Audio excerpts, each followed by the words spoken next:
that one section, John better. He gets up on his jump to speed. He gets back up to the mix. Come on, race man. Cheer these guys on. I'm telling you, you got it right here.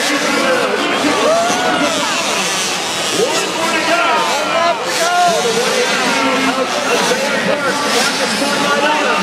That lets you know. One more left to go.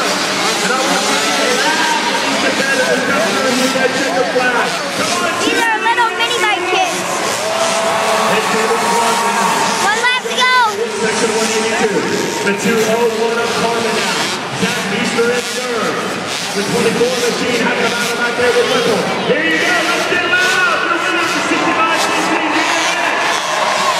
Going into the second half of 201 of Caleb Carmen. And out the top three in 321 of Zach Easter. Minneapolis race fans, one more time. 365 We'll have him on the podium for his interview in just a moment.